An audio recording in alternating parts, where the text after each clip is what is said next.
ആകാശവാണി. നമസ്കാരം. പ്രാദേശിക വാർത്തകൾ വായിക്കുന്നത് സുധിൻ സൈനുദ്ദീൻ.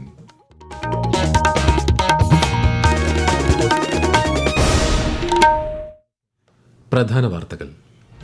ബിംസ്റ്റെക് സഹകരണത്തിനായി 21 കർമ്മ പദ്ധതി മുന്നോട്ട് വെച്ച് പ്രധാനമന്ത്രി നരേന്ദ്രമോദി. പാർലമെന്റിന്റെ ബജറ്റ് സമ്മേളനം പൂർത്തിയാക്കി ഇരുസഭകളും അനിശ്ചിതകാലത്തേക്ക് പിരിഞ്ഞു. വിഷുവിന് മുന്നോടിയായി ഒരു ഗഡു ക്ഷേമ പെൻഷൻ കൂടി അനുവദിച്ച് സംസ്ഥാന സർക്കാർ. പ്രശസ്ത ചലച്ചിത്ര നടൻ രവികുമാർ അന്തരിച്ചു. ചക്രവാത ചുഴിയുടെ സ്വാധീനത്താൽ സംസ്ഥാനത്ത് ഒറ്റപ്പെട്ട ശക്തമായ മഴയ്ക്ക് സാധ്യത. 8 ജില്ലകളിൽ ഇന്ന് മഞ്ഞ ജാഗ്രത. US പകരത്തീരുവയെ തുടർന്ന് രാജ്യത്തെ ഓഹരി വിപണികളിൽ വൻ നഷ്ടം. സ്വർണ്ണവില കുത്തനെ ഇടിഞ്ഞു. വാർത്തകൾ വിശദമായി. ബിംസ്റ്റെക് സഹകരണത്തിനായി 21 കർമ്മ പദ്ധതി മുന്നോട്ട് വെച്ച് പ്രധാനമന്ത്രി നരേന്ദ്രമോദി. ദുരന്ത നിവാരണം, പാരമ്പര്യ ചികിത്സ എന്നിവയ്ക്കായി മികവിന്റെ കേന്ദ്രവും നൈപുണ്യ വികസനത്തിനായി പ്രത്യേക പദ്ധതിയും ബിംസ്റ്റെക്കിന്റെ നേതൃത്വത്തിൽ ആവിഷ്കരിക്കണമെന്നും പ്രധാനമന്ത്രി പറഞ്ഞു. ആഗോള നന്മയ്ക്കുള്ള സുപ്രധാന വേദിയാണ് കൂട്ടായ്മയെന്നും ബാങ്കോക്കിൽ 6ാമത് ബിംസ്റ്റെക് ഉച്ചകോടിയെ അഭിസംബോധന ചെയ്തുകൊണ്ട് അദ്ദേഹം വ്യക്തമാക്കി. മ്യാൻമർ, തായ്ലൻഡ് ഭൂകമ്പ ദുരന്തത്തിൽ ജീവൻ നഷ്ടമായവർക്ക് ശ്രീ മോദി ആദരാഞ്ജലികൾ അർപ്പിച്ചു. തായ്ലൻഡ് സന്ദർശനം പൂർത്തിയാക്കിയ പ്രധാനമന്ത്രി 3 ദിവസത്തെ പര്യടനത്തിനായി ഇന്ന് ശ്രീലങ്കയിലെത്തും. ബജറ്റ് സമ്മേളനം പൂർത്തിയാക്കി പാർലമെന്റിന്റെ ഇരുസഭകളും അനിശ്ചിതകാലത്തേക്ക് പിരിഞ്ഞു. സമ്മേളനം വളരെ ഫലപ്രദമായിരുന്നുവെന്ന് പാർലമെന്ററി കാര്യമന്ത്രി കിരൺ റിജിജു പറഞ്ഞു. പാർലമെന്റിന്റെ ചരിത്രത്തിലെ ഏറ്റവും വലിയ ചർച്ചയാണ് വഖഫ് ഭേദഗതി ബില്ലിൽ നടന്നതെന്നും അദ്ദേഹം ന്യൂഡൽഹിയിൽ വ്യക്തമാക്കി. The productivity of this session has been extremely very high.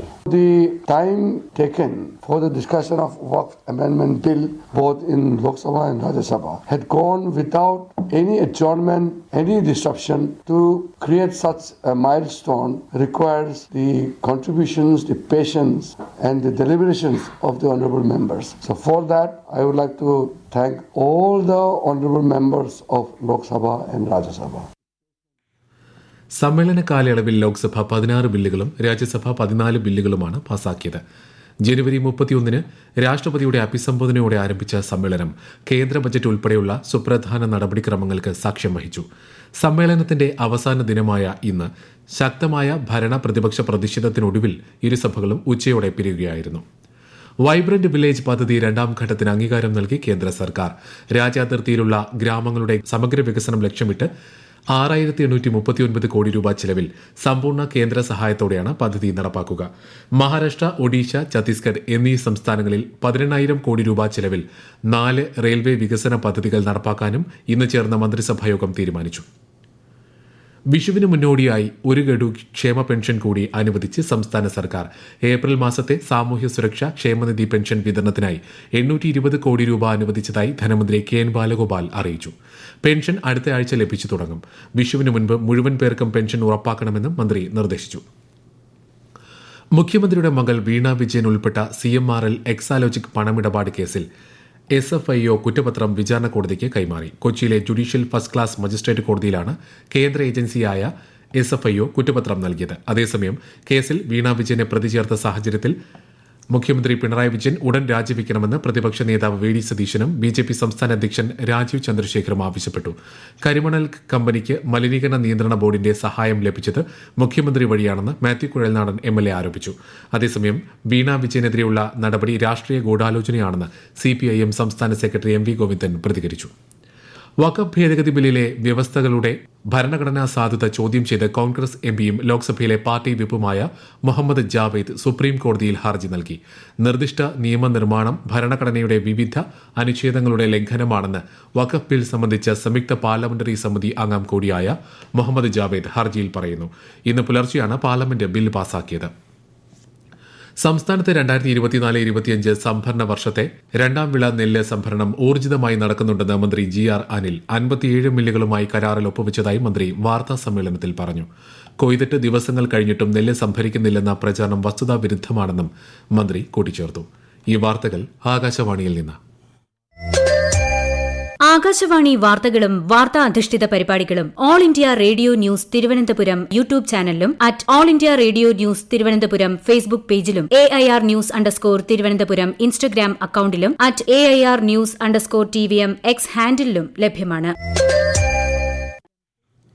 50 ലിറ്ററോ അതിൽ കൂടുതലോ ഉള്ള പെട്രോളിയം ഉൽപ്പന്നങ്ങൾ സംസ്ഥാനത്തിനകത്തേക്ക് കൊണ്ടുവരുന്നതിന് ഈ മാസം 10 മുതൽ പെർമിറ്റ് നിർബന്ധമാക്കി സംസ്ഥാന ചരക്ക് സേവന നികുതി വകുപ്പ്. ഒരു പെർമിറ്റ് പ്രകാരം 75 ലിറ്റർ പെട്രോളിയം ഉൽപ്പന്നങ്ങൾ മാത്രമേ കൊണ്ടുവരാനാകൂ.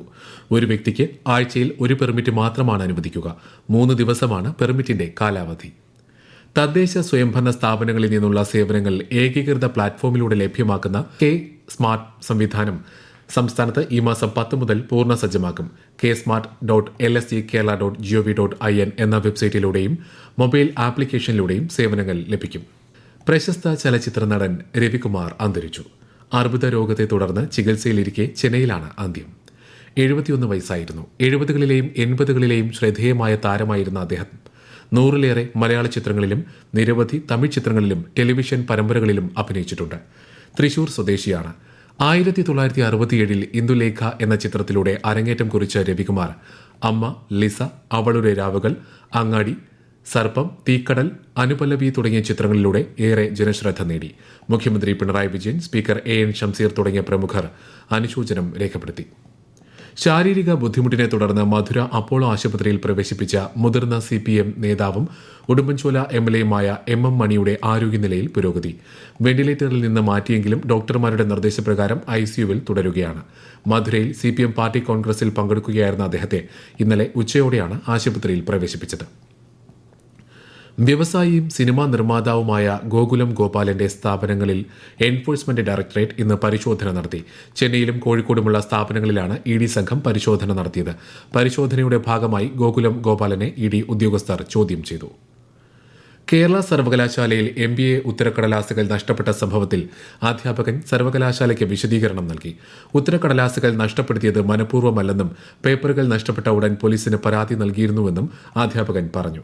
അധ്യാപകൻ ജോലി ചെയ്യുന്ന പൂജപ്പുര ICMന്റെ ഡയറക്ടറിൽ നിന്നും പരീക്ഷാ കൺട്രോളർ അന്തിമ റിപ്പോർട്ട് സമർപ്പിക്കും. ഉത്തരക്കടലാസ് നഷ്ടപ്പെട്ടതിനെ തുടർന്നുള്ള പുനഃപരീക്ഷ ഈ മാസം 7 നടക്കും. ആലപ്പുഴയെ ലോകോത്തര ജലവിനോദസഞ്ചാര കേന്ദ്രമായി ഉയർത്തുന്നത് ലക്ഷ്യമിടുന്ന സ്വദേശ് ദർശൻ 2.0 പദ്ധതിക്ക് കേന്ദ്ര അനുമതി ലഭിച്ചു.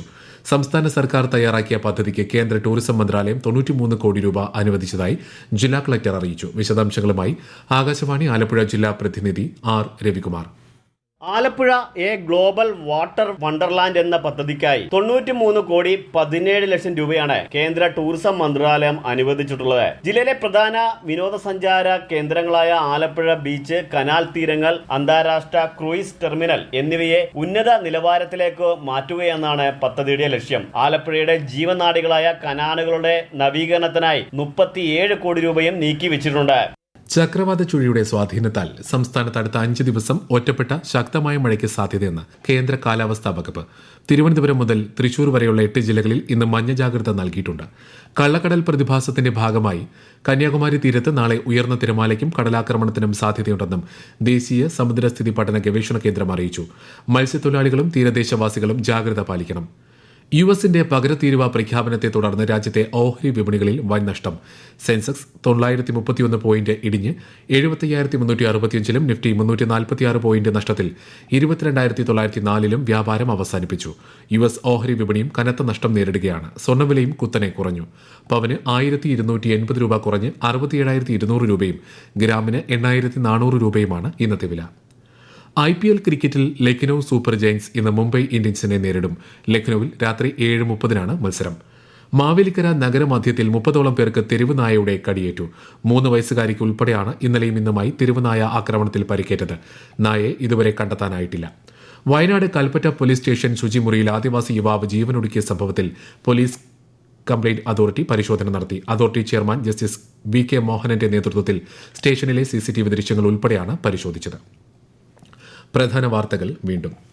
ബിംസ്റ്റെക് സഹകരണത്തിനായി 21 കർമ്മ പദ്ധതി മുന്നോട്ട് വെച്ച് പ്രധാനമന്ത്രി നരേന്ദ്രമോദി. പാർലമെന്റിന്റെ ബജറ്റ് സമ്മേളനം പൂർത്തിയാക്കി ഇരുസഭകളും അനിശ്ചിതകാലത്തേക്ക് പിരിഞ്ഞു. വിഷുവിന് മുന്നോടിയായി 1 ഗഡു ക്ഷേമ പെൻഷൻ കൂടി അനുവദിച്ച് സംസ്ഥാന സർക്കാർ. പ്രശസ്ത ചലച്ചിത്ര നടൻ രവികുമാർ അന്തരിച്ചു. ചക്രവാത ചുഴിയുടെ സ്വാധീനത്താൽ സംസ്ഥാനത്ത് ഒറ്റപ്പെട്ട ശക്തമായ മഴയ്ക്ക് സാധ്യത. 8 ജില്ലകളിൽ ഇന്ന് മഞ്ഞ ജാഗ്രത. US പകരത്തീരുവയെ തുടർന്ന് രാജ്യത്തെ ഓഹരി വിപണികളിൽ വൻ നഷ്ടം. സ്വർണ്ണവില കുത്തനെ ഇടിഞ്ഞു. പ്രാദേശിക വാർത്തകൾ കഴിഞ്ഞു. അടുത്ത വാർത്താ പ്രക്ഷേപണം രാത്രി 7:25.